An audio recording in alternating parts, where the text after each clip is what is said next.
Denver, this stream. If you're tuning in for the very first time to the Dr. Elisa show, thank you for listening to this amazing station. KUHS is just an incredible radio station.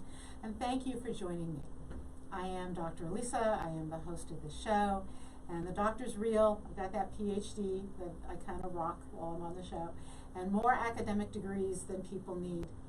However, what I really have is life experience. And the people that I bring on the show that I really want to share with you have incredible life experience and incredible messages.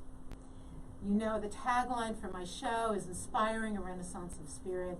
I want to ignite something in you each time you listen to me.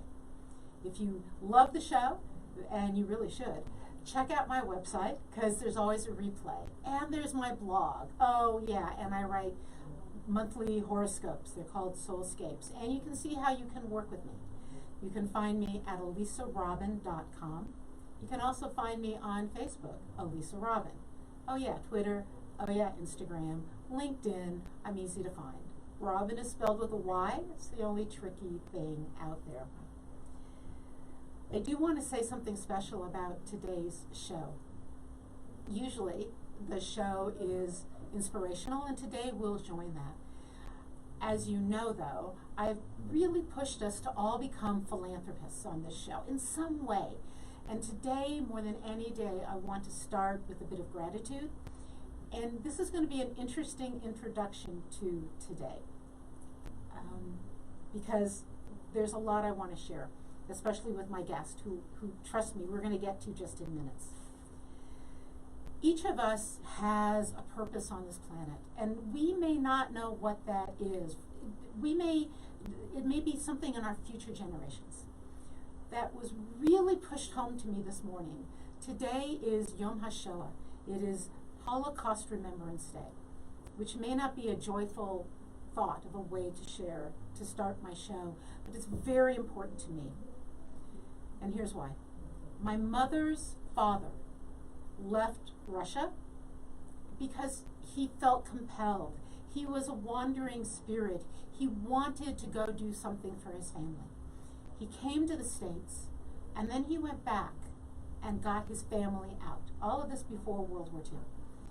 He got his family out by bringing them through Poland, which is where he met my grandmother, because my grandmother's family ran a safe house, much like the safe houses where slaves came through in America and were saved from the South. Because he met her and brought his family here, he brought her here. She came in through Mexico. Thank you, Mexico.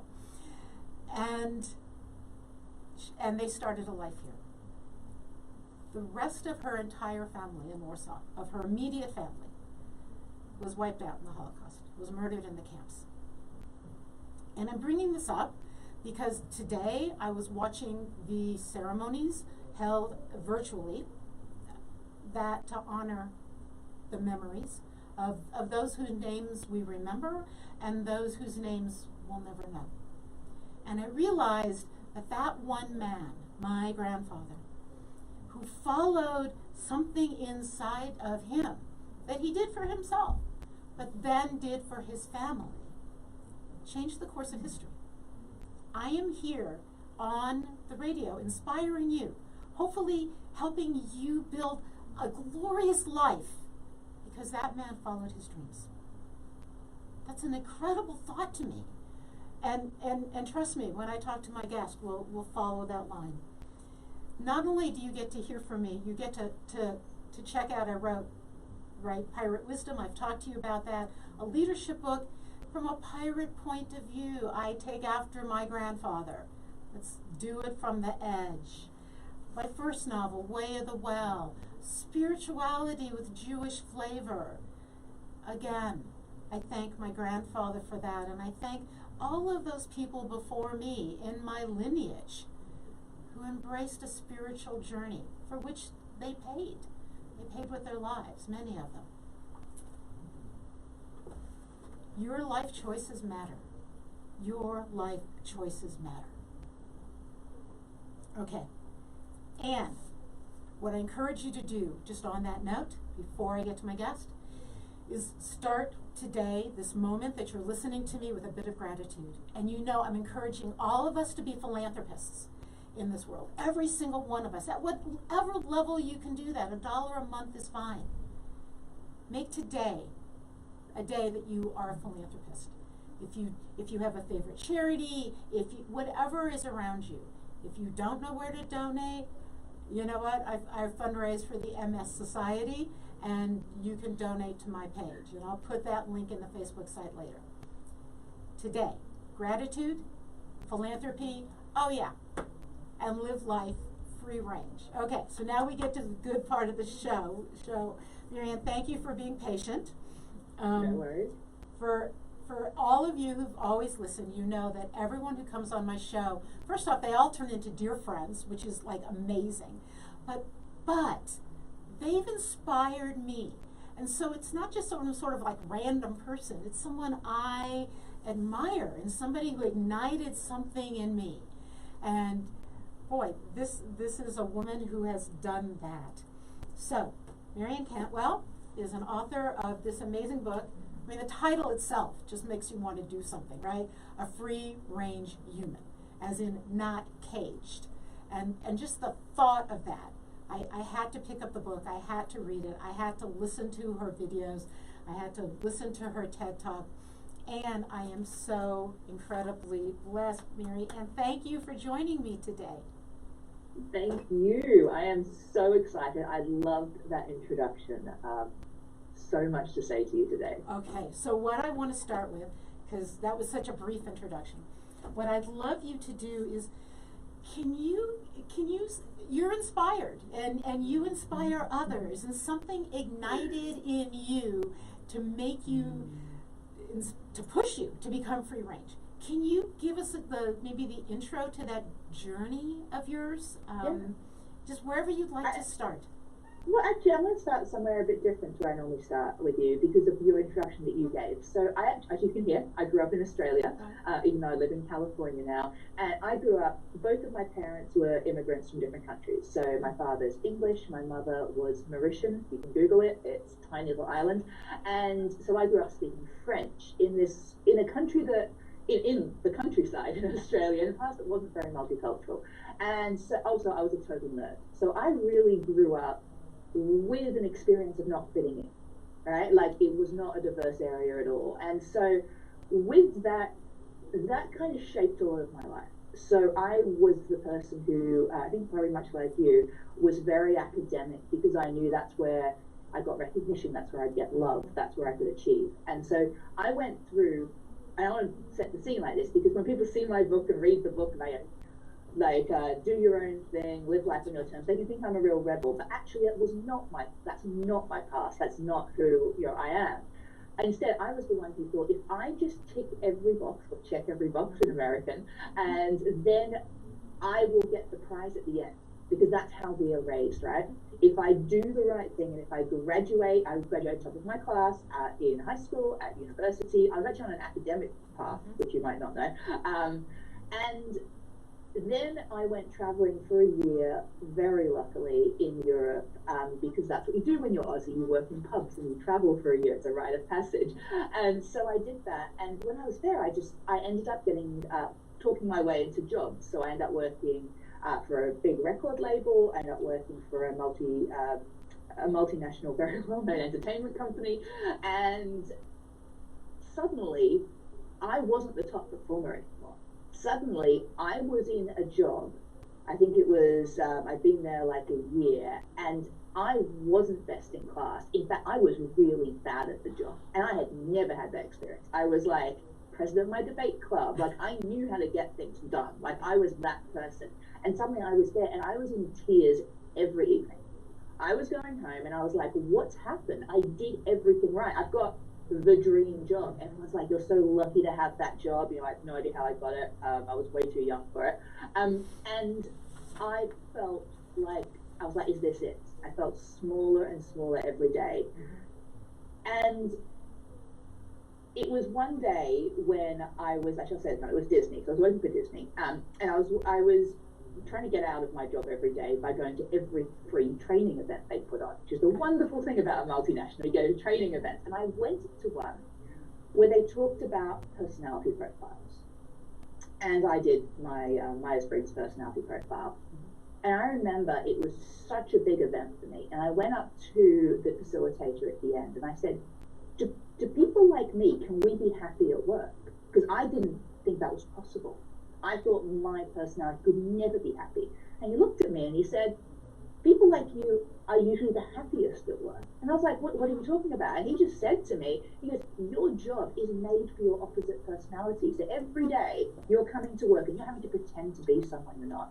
And it was this huge moment. And it actually set me off on a several years of journey, which I could put together in one sentence, which was, I quit my job to try to do I didn't know what I was doing. Obviously I had no clue what I was doing. She was trying to do consulting and corporate training.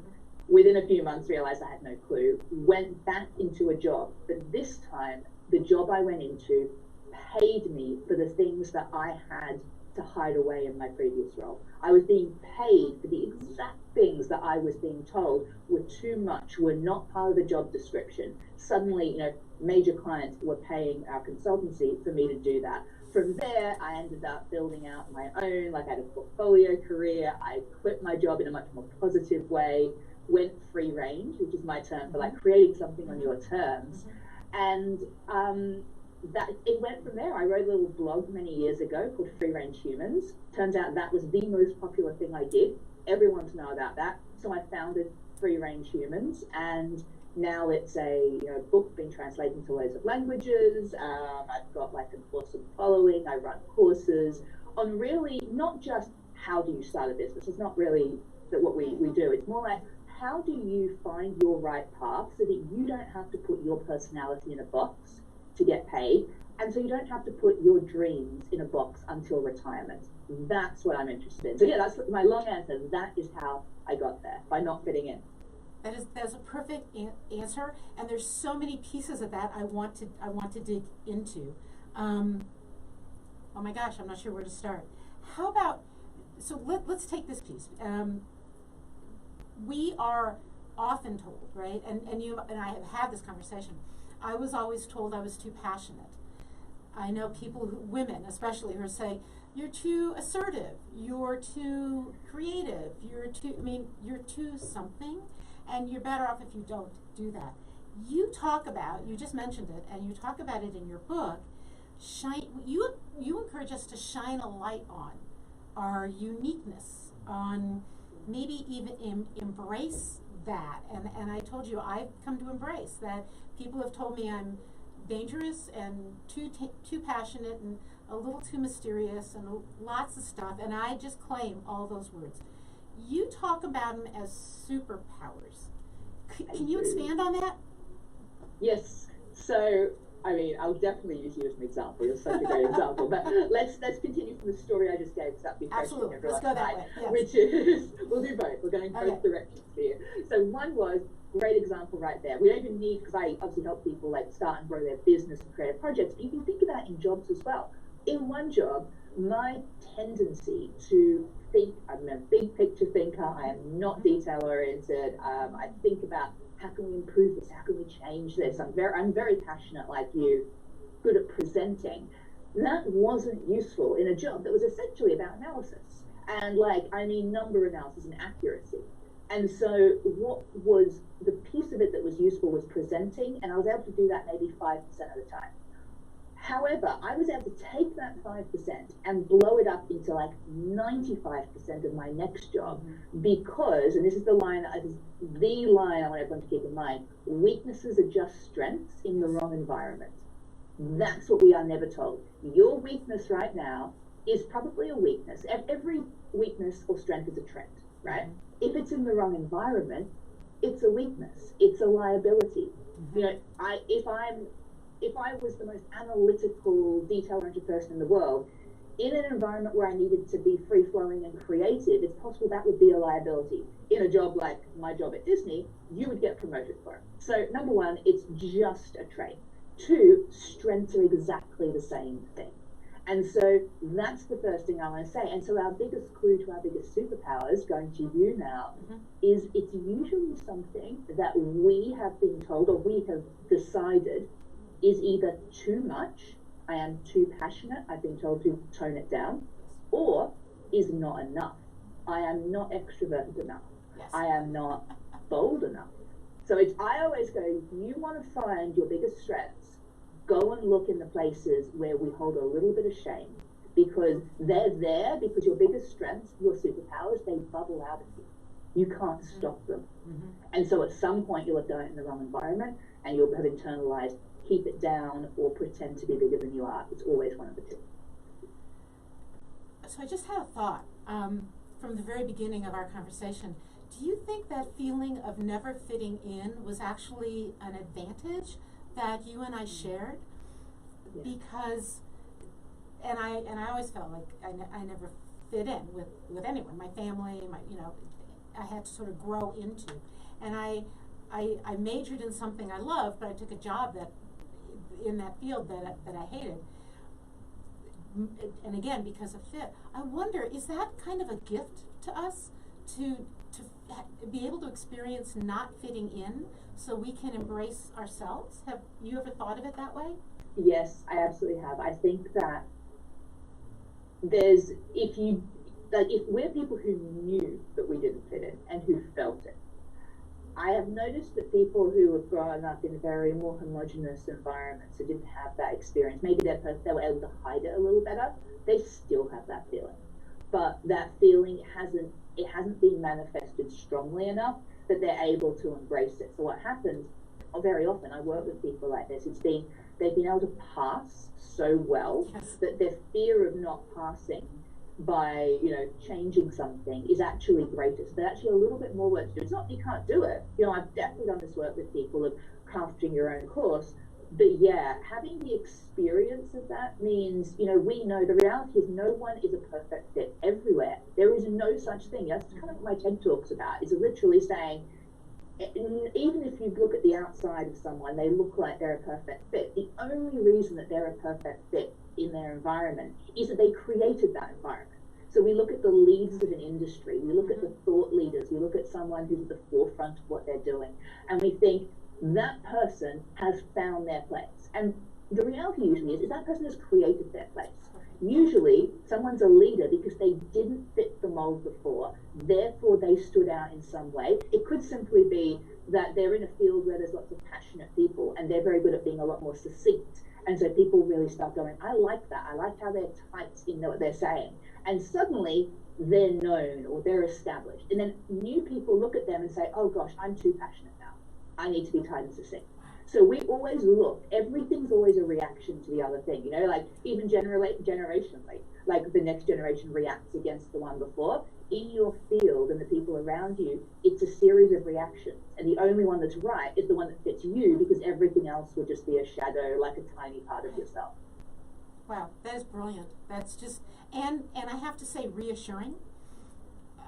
So every one of our listeners out there who has felt like they don't, and still feels perhaps like they don't fit in, that's another gift. It's like, look at that. And I agree that we measure ourselves so often by looking at people who seem overnight success, brilliant in their field, and many of them are. They're very brilliant. But they found the fit and created the environment by finding themselves first. Right? I mean, that's what you're saying. So before I forget, because everyone is going to want to find you, right? We know that Free Range Human, right? I'm going to hold your book up again for everyone on we're live on video Facebook and on Twitter. You can buy this on Amazon, correct? Free Range Human. Yes. Right? But how else do they find you?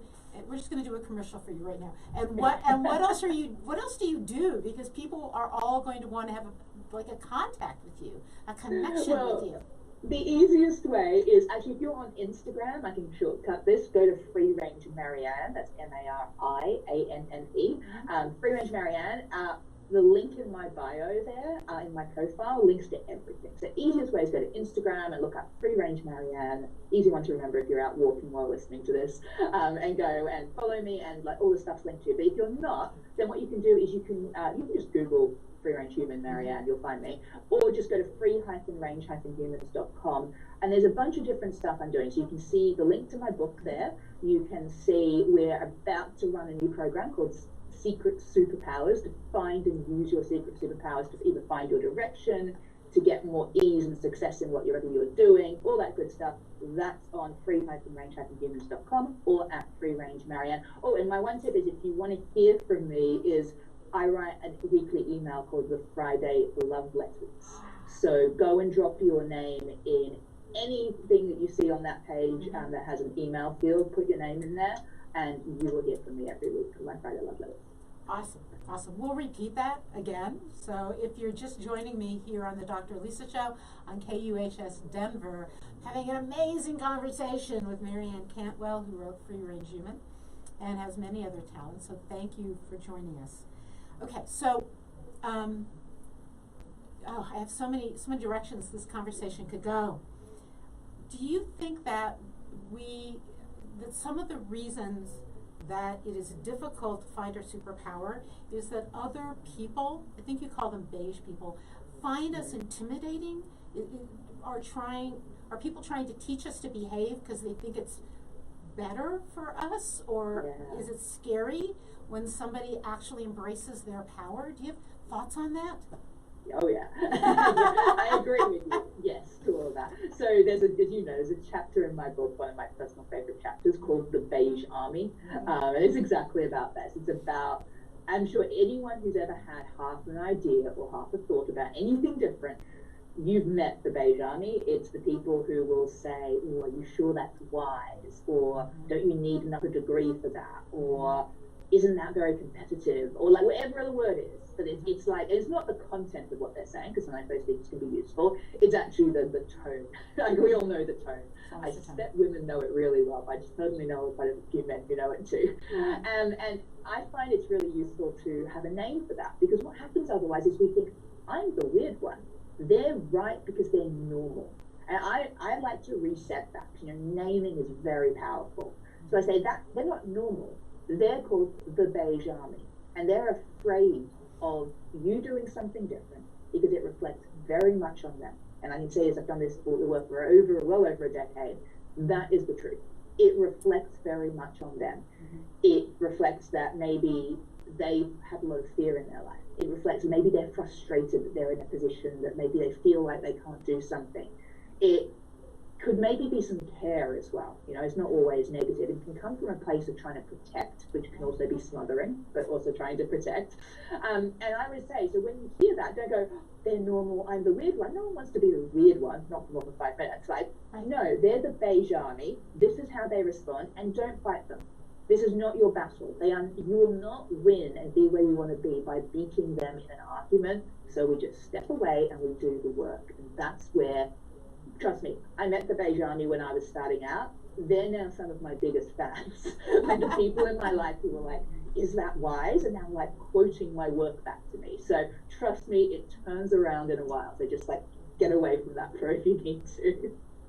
So it's so fascinating. I think one of the reasons your book and your work resonates so well with me is I can think of specific examples in my life with what you just said. Somebody asked me what I always wanted to be when I was a child, and I said an author. And I remember reading something to a family member that I had written as a kid, and I was always in sort of the fantasy, darkish sort of genre, even as a child. And I was told, well, 1, I should write happier things, and 2, I'd have to major in English. And I did neither of those, and my second novel, Dark Fire, should be out at some point. We'll get through an editor and we'll get it out. But I found that part of me that writing was always wonderful. And in fact, some of my academic friends have publications because of me. That I'm not the great academic writer, but I'm the great bubble it up and get it started, and then they're the academic polisher, and then we get academic publications. So interesting how that part. So I love that. Oh my gosh. Let's do something. Let's go, because you mentioned something else. You talked about generation briefly, and I'm very interested right now in especially women who have been so adversely impacted by 2020. We know that large numbers of women either have left corporate life, they may have wanted to anyway, but now they had to, or cut back because they were the ones homeschooling children, or they were in the service industry, they lost jobs. And most of the women I now talk with in my own practice are trying to talk about side hustles. And I tell people, you're really well off if you get fired young. Get fired really young, and then you'll always know you need a plan B. So I'm wondering about your thoughts about either generational differences, right? So I think I was sort of free range even though I had careers in industry, because I always had a plan B and C and a side hustle. But also, what is this time now? How is the free range human so relevant, especially for women, in this time? Can you speak to that? Yes, I think it is. I mean, I've been, as I said, doing this work for a while now, Right. and I have for a long time been thinking this is just the sensible thing to do. Is the way I see it is, and by the way, I'll go back one step. I know your listeners are around the world, but a lot are in the US. So I moved to the US a few years ago, and even though I had clients here before, it didn't hit me how insecure jobs are here.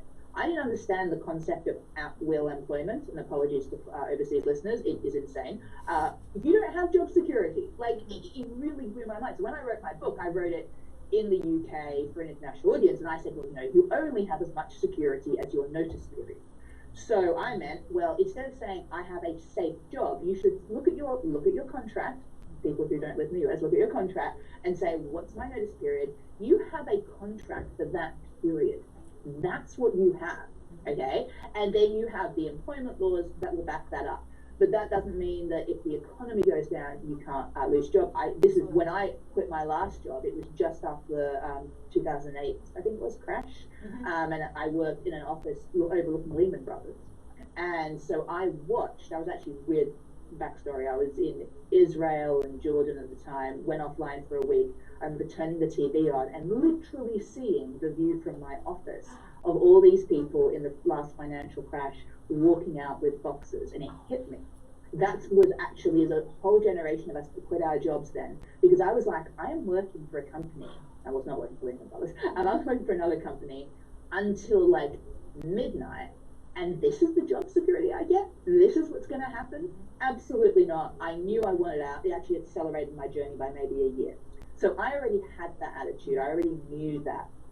And then I get to the US, and I was like, oh, you have as much security as your notice period. And people are like, what do you mean contract? And I'm like, are you kidding me? And I find that a lot of people here, and including people who are very senior in big companies, seem to not have contracts with actual notice periods. So I would say wherever you live in the world, we need to rewire this idea of job security and rewire it as you're a free-range human, but you have one client, and that client is your employer.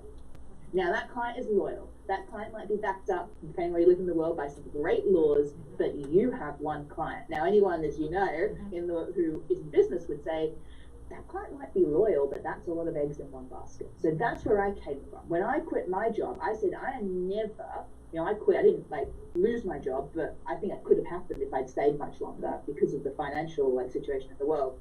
I said, I'm never going to put my eggs in one basket where one industry and one organization could go down and I go down with it. Yes. Learning how to make income on your terms, and anyone who's their own boss will really know, how to not just have one trick in the book. Be able to do things in a very diverse way is the only way to have real security in this world. So whether someone wants to stay in a job, have a side hustle, or by the way, if you have a business and you've been doing the same thing in the same way for quite a while, I would probably view that in a very similar way and say, if we're putting all our eggs in that basket, what happens when that changes? What happens when the algorithm changes if you're reliant on Facebook? things like that. So I'm always like looking at, let's be diverse and let's take care of ourselves in a world where, you know, things have really changed. It's a fascinating commentary you're making about companies, especially 2020. And I come from a world of higher ed, and so many colleges, small colleges, have closed over the last decade and accelerated over the last 5 years because they're still doing what they were always doing. But the demographics change, students have changed, desires have changed. And so very much that, I love that notion that I've always been free range. I've definitely had one big client, but I always knew that that one client could change their mind about me, and that I needed a side hustle. I needed B, C, and D plans to back me up. Do you think there's also something different about the generations in terms of, so I'm definitely a different generation than you, how we approach it? Or do you hear from your clients who are younger versus older? Yeah. That how they, there is a difference. Yeah, could you talk about that? So actually, this is what's surprising me is in the last few, like a year or two, I've seen a real resurgence in Gen Z for my book, which I did not write it for Gen Z. And I'm really surprised at it. Like, I'm getting like tagged and stuff, and I'm like, is this the, like, I never thought of that. But I actually think the reason is, and the reason I mention this, is these are people who are in their early 20s. So I wrote this book for people who were like late 20s right up to their 60s. Right. And the fact that Gen Z is picking it up earlier, I think is an indication of a trend. And I have another data point on it. I have, fun fact, I have 22 cousins, I think, on one side, first cousin. The ones who are the most into my book on that side, early 20s.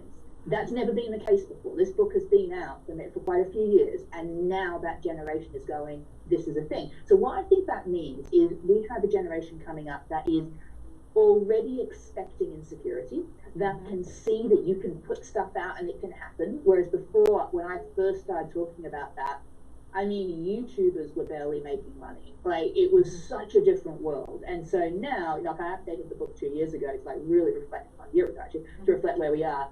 But I'm seeing a lot more ease and a lot more realization. This is how the world is. This is where we go. What I see generationally in different generations, I think things have changed over the last year, where the stuff that I used to have to like really repeat about, it's possible to do your own thing. You can do it. It doesn't have to be said, which is such a relief. We can get to the good stuff. I'm like, we know we can put something out there, right? Now let's just work out how to do it in a way that fits us. So I think that the last 2020 has brought people's realizations about a few things forward several years. One of them is what I've said for years, which is offices are very useful for certain things, but they're not useful for most people most of the time. I'm a huge believer in that. I cannot think with people around me. I can't do my best work, and I'm not alone in that. So it's useful for some things, but not for everything. A lot of people have realized that. A lot of companies have realized that. People are realizing how insecure things are again. So I'm seeing people who I know personally who have very senior jobs, who are starting side hustles. Like, I'm seeing that, and I'm seeing people in business as well, seeing things differently. So I feel like generationally things have really come together, but I'd be watching who's coming through, because that is something I didn't expect to see Gen Z like really embracing this stuff. It's something I think we always forget, that the younger generation is supposed to be the generation that shakes things up. We all get upset. I mean, I happen to love teenagers. It's my favorite sort of developmental stage. And my friends will send me their teenagers at times. So for a woman who's never had children, trust me, I've had more teenagers than you can count. And their job is to shake up our thinking, is to make us look at the world differently, because the world's changing. And you can tell last year was in many ways a battle between no, don't change, and it's already changed. Catch up. And so I think that that's part of what you're capturing. I do love this notion too of offices, and you and I've never talked about this, but I would just sort of love your a couple thoughts on it. Every time that I had to commute to an office at a certain time, I wondered who came up with this crazy idea that all of us should get into some kind of tin can pack up the highway to get to somewhere on time, where we might get punished if we're not on time, which means we have to get on the road earlier and then leave at the same. What is that? One of the reasons you went free range? Oh, you can read about it in the beginning of my book. 100%. I thought it was insane. Like, it sounds great. I'm all about effectiveness and doing things that make sense, right? Yes. And I'm just like, I remember I'd be commuting to the office and being like, why can't I do this at home? Like, this is a crazy, crazy thing. I hate the office. I hate the commute. I think better when I get home. Mm-hmm. So wouldn't it benefit everyone? And I feel like that, of course, it's not true for everyone. Some people need to be in teams for different reasons, personality-wise and work-wise. Mm-hmm. But a lot of us, that's not the case. And yeah, I think it's just really great that okay, I'm not saying the pandemic is great, but I feel like one of the silver linings of the pandemic, to be clear, has been that people have started to realize, well, when things start to go back to a, normal, whatever that looks like, maybe there are other ways of doing this. Maybe there are other ways of doing what we do. I also say one more thing is, I have also really been struck in the pandemic about what we were saying before about security really hit home, because, when things are really stable economically, it can seem like, it's not just, a job isn't just, free range with one employer. It is secure, it is real. It really hit me how people who were genuinely free range, and by that I don't mean a contractor who could be let go or someone who didn't have diverse income streams, truly free range, their income didn't get affected. And I mean truly free range. I know people with businesses who obviously got very, very affected. But if you knew how to pivot, if you knew all of these things, I really saw it. And, in terms of philanthropy, one of the things I did a lot in the pandemic was I'd go on Twitter, and there were these threads of people who were literally not able to pay their bills and put their Venmo or whatever on. And I would, whenever I was able to, send out money, because I was able to bring money in. And that was something, I haven't really actually talked about it publicly ever, but you raised it before, and I wanted to acknowledge it. What we do for ourselves, if we don't believe that work world is as stable, can really impact other people when everything hits the fan for them. So I just want to keep that in mind, that I think it's a really important side of it. Right. Yeah, I think that's a great point, that when you're free range, I call it living on the loose. You're always ready to pivot. You're ready to adapt. You understand. Even in academia, I know there are faculty who have tenure, and they're like, well, I can't get fired. Oh, really? All they have to do is close your program.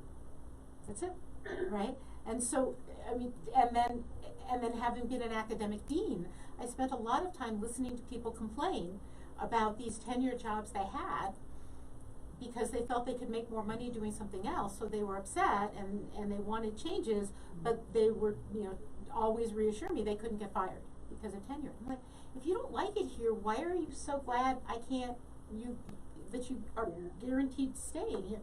There and stuff you talk about in your book, but I want to shift a little bit. So, and it's not something you say in your book, but I really want to talk about this, and we've talked about it personally. I could tell when I was ready to get out of my last position, because I was at a very conservative institution, and I put purple streaks in my hair as an academic dean. And when they didn't really get noticed, I changed them to turquoise, so they really wouldn't get noticed in my hair. And at the time I thought, I wonder if this is an indication that I'm ready to leave. And then, of course, by mutual agreement, I did leave very soon after that. I'm wondering about sort of synchronicity and serendipity, which are both, they're a bit different. Do you find that happens, and that when we, as Joseph Campbell says, when we start following our bliss, doors open, and all of a sudden we realize we have other opportunities? So that's a huge question, but you want to just riff off of synchronicity and serendipity? Here's my idea, that we have to prove ourselves to the world, and I don't mean that in an opinion way. I mean that in an intention way.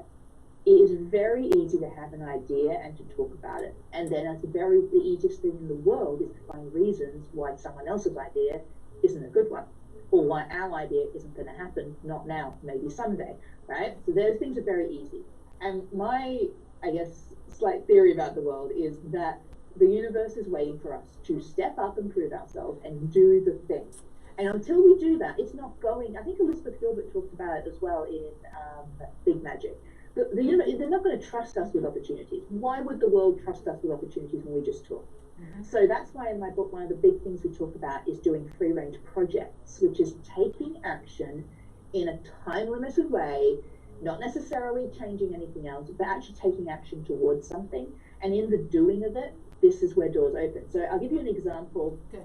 I should give you a personal example. It's not a project, but an example of when I took action and doors open. Mm-hmm. So it was actually my job at Disney, and I was not ready, by the way. There was no books like mine around. I had no idea what I was doing, but I was like, I have to get out here. I'm actually going insane. And I had this idea I was going to go out and like consult, etc., and I didn't know what I was doing. But I was a bit younger, so I could do this. So that was going to quit my job, and I was like, how am I going to do? How am I going to contract? In the last week while I was there, because we have a long notice period, I get a call from our Asia office saying, hey, we hear that you're leaving. Are you coming back to Australia anytime soon? I was like, yeah, I'm not going to come back and visit my dad. They're like, well, would you be interested in a contract with us? And it basically was doing the thing that I was the best at, which is the presentations and like, how do we package information for people? They were like, we love your work on that, which was so little part of my job. Why don't you come and do it for us? And that was my actual first free range gig. It was really cool. It lasted maybe a month. I can't really remember. I wasn't in an office, but I was freelance. I could do whatever I wanted. So I was in Sydney on the water. I loved it. It was the first thing I did. If I had gone around, and I was looking for opportunities before I handed my notes, if I'd gone around and looked, that would never have come up because I would never have told anyone in the company. So that's one example. Now, that I'm saying that happens all the time, but it does happen a really unusual amount of time. Until we put ourselves out there, maybe it's a project rather than quitting our job. The world will not respond with opportunities. Like, that's just how it is. Can you give us an example too? Because I love this idea and I really want our readers to get it. Because I know what's happening. Our listeners, excuse me, your readers, our listeners. I know what's happening. People are out there thinking, well, yeah, she did it. Oh, look at her. She's beautiful. She's smart. She's articulate. She has this experience. And your book says everyone is a gift. You will help them find that gift, right? I mean, that's some of the similar work we do. And they too can do this. You don't talk about how to launch a business. You do talk about finding what they can do. Can you give me another example of somebody you've worked with who did a project? Just so that our listeners can I do want to clarify, I actually do talk about launching a business. And the way I talk about it, I want to clarify this because I think it's really important. I actually rewrote the book in 2019 because originally I talked very specifically about launching a business. And it was about launching it very much in the way I did. So the first edition of the book basically said, hey, like, to launch a business, you need to have your own brand, like create a following and all this stuff, which in my experience at the time had been the best way. As I got a little bit more mature in my work, I'd worked with thousands of people, no joke. I had courses, I've had a lot of people, and we profile everyone on different personality profiles. So I had a lot of data. And I started seeing a really interesting trend. The very intelligent people that I worked with, who were not extroverts like me, who didn't have a particular type of personality profile, who were actually often academics, funnily enough, would actually really struggle to start something, even though they were really amazing at everything else in their life. This was a real struggle. And so I went on a few years journey, and I worked with a colleague of mine who's a personality profile expert, and we looked at what were the different ways that different types of people had success of doing some of their own terms. And I can just shortcut that and say, we have a thing called the free range styles in my book. And if you are not an extrovert, if you have had any of these thoughts, I would really encourage you to read that, because it turns out not everyone needs to have a big shiny brand. Most people, by the way, who are free range, you don't know their names, because you don't need to know their names for them to have full-time success. They don't need to come on a radio show and talk, because they're what we call trusted people, and they have a very different method. So I just want to put that out there for anyone. It's that the worst thing that I think we can do, and I say this a lot to my clients these days, I say, just because we like someone's energy, we like their vibe, and we like the outcomes that they got, doesn't mean that their method, the way they got there, is the way that you're going to get there.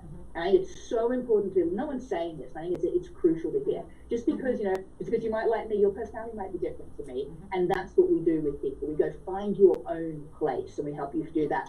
But yeah, I know I went off track, but I want to like just go in and say, you are never off track. So many ways. You are never off track. Ways of doing this. You're creating the track as we have the conversation, so you're never off track.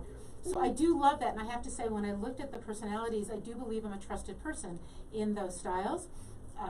One of the things that always makes me laugh is I'm a true introvert. I'm actually an ambivert. I'm pretty balanced in that. But because of that introvert side of me, extroverts are always trying to push me.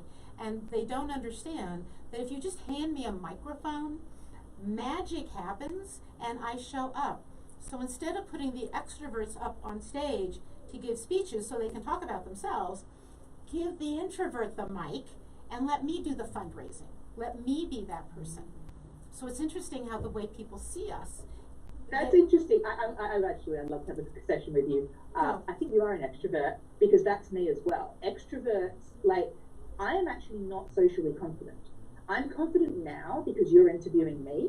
If you hand me a mic, I'm confident on the mic, right? I'm an extrovert, I'm confident on the mic. You put me in a room full of people who I don't know and they don't know who I am, and I am like, how can I get into the corner and like be really awkward? Because I'm super awkward if I'm not one of. So I would just say there's a lot of, the reason I share that is I think that there's a lot of nuance in our personalities, right? And it's like, there's no such thing as like, some people are like blazing like extrovert in a social sense. Some people are great when you hand us a mic, socially awkward, and some people are actually would hate being handed the mic. So I think there's a whole, I just want to give permission for any introverts listening who are like, I don't like the mic at all. That's cool too. You don't have to. That's so absolutely this cool. is just that. And I think you and I are very similar, actually. Absolutely, and I think that's why we're both ambiverts, which is somewhere in the center, because it's a gradation, right? It's a continuum, right? And so, like a non-binary continuum, like where are you on this? And I'm an ambivert.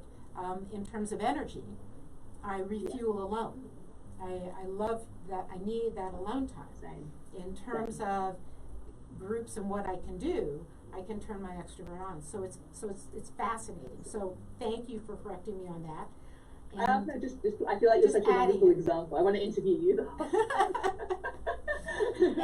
and let's go back again to this sort of serendipity and this because there's just so many things you bring up in my mind. There are so many ways to launch a business and so many people who will teach us, and I think one of the things you do bring out is go ahead and listen to all of that, but then take the pieces that work for you, the way you will launch. Is that in alignment with what you do?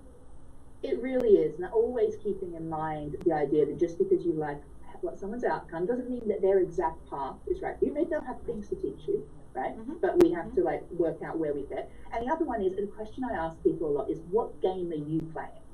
And it's a coaching question I ask. And that means you remember that everyone has a different aim and everyone is trying to achieve something a bit different. So if you see someone put out a really cool Instagram like a video or something, you're like, oh, I need to do Instagram videos. It would be really useful to check in and say, what game were they playing? Maybe they just want to express themselves, right? Maybe they are trying to reach a certain type of person. Maybe, like, there's a lot of reasons they could have done that, but maybe aren't aligned with the game you're playing. And I think that's a very important thing to ask yourself. You know, I also see this with people who are early on in their business, or look at people who are established and say, they look like this and they've got this, like, this structure behind them. I need that. And it's like, no, but the game you're playing is to work out your direction, or the game you're playing is to get your first clients.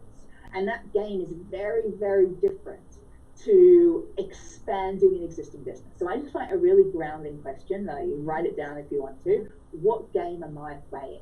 And it's a real way of staying in our lane in a really positive and freeing way, because your lane is huge and you have lots of games in it. But like staying in our lane and saying, you and I took that bit yesterday, like we live in the weirdest time right now where we have more input from everyone around the world at the click of a button. And I think that the new question for the next decade is going to be, how do I hold my ground, stay my course while also progressing and not getting sidetracked by all the other versions of me that could be, by all the other games that I could be playing. I think that is the question we're going to end up moving forward with.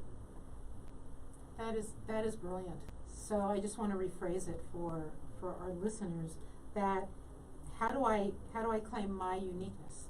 How do I walk in that without fear, without apology, owning who I am, and understanding that I will learn many things. I will learn things about business and things about launches and things about personality and indices. And from that, I choose what is in alignment with me, as opposed to going down everybody else's rabbit hole. Absolutely. Okay. 100%, because I can tell you that is not going down other people's rabbit holes is the way to, I say it's like playing the lottery. You'd better hope that they're very similar to you and have the same goals and are in a similar situation. Right. I hand on heart, I'll say, because when I started out, I did what everyone else did. I thought, the way I did it was so easy for me, right? Mm-hmm. Must be easy for everyone else. And it took years in. I actually pulled all my programs down at one point, because I was like, I was doing nothing that different to other people in the industry. Right. But I was like, something's wrong here. I was having a six-figure membership. I had all this stuff, and I actually pulled it all down. And I just said, it's working for a certain type of person, and I can't see anyone saying, where do you go to work out what is the right type of business model for you? What's the way of branding in line with you? And so I actually rebuilt everything. It took like a year or two out, and rebuilt the whole thing to really honor who you are. Because I always say, you are the biggest asset in your business. You are the biggest asset in your career, in your life. And if you try it, imagine if you had a vacuum cleaner and you said the only way to be successful is to be a dishwasher. It would do a really bad job at washing the dishes, even though it was a really clever, cool vacuum cleaner. Absolutely. And so I see that. I always joke about that, because sometimes people are like, oh, well, doing things as you is an optional extra. I'm like, no, you're the biggest asset in anything you do. It's only rational when you think about it that way to go, maybe I should know how that biggest asset works at its best. Maybe I shouldn't go and be a vacuum cleaner trying to be a dishwasher. Once we think like that, I just see a lot of things just clicking into place, and things can be a lot easier. I'm going to say one more thing I just realized we haven't talked about around this, which is, in our Western work culture, we are taught that in order for work to be of value, it has to feel hard, right? I think you talked about this in the book. Yes. Right? So it is hard. It's called work for a reason. Mm-hmm. And we don't really think about the impact our work has so much as how it felt when we did it. Well, I have to work harder. Or you do something that just works quickly, and you think, what else should I be doing? And it's the easiest example is, imagine if you have a kid and you're in a position to get them tutoring. Which one subject would you choose? Their best one or their worst? I mean, if you're like most parents, you choose their worst. I know this because my parents did that for me with maths. Terrible at it, or math in the US. And that's how we're taught to think. Our annual review, our quarterly review. We look at our weaknesses. And so we look at what we're not as good at, and we say, let's go harder. And so work therefore feels hard. And so that means that we miss the ease, and we miss the moments where things can work. And that's what I'm really, really big on doing that, because that's when you get best outcomes. And you actually, going back to the beginning, you impact the world around you better because you're in your best flow, which means you're using the best parts of yourself. Does that make sense to you? It makes absolute sense. It makes absolute sense. You probably aren't going to believe this, but we are almost at the end of the show. I have 2 minutes left, and I think you need to come back. And we need to, because there's so many other great conversations I want to have with you. So in this last couple minutes, that was a great closing message. I'd love to know what keeps you inspired, though. I have to say, it's watching people really do something as them. So take that moment where they could have said that's too much. Take that moment where they could have said that's too boring, and double down on it, and they see the magic. I see it all around me all the time. That's one of the things that inspires me the most. It's not like what you do, it's how you do it in line with yourself. It's a game changer to watch. Awesome.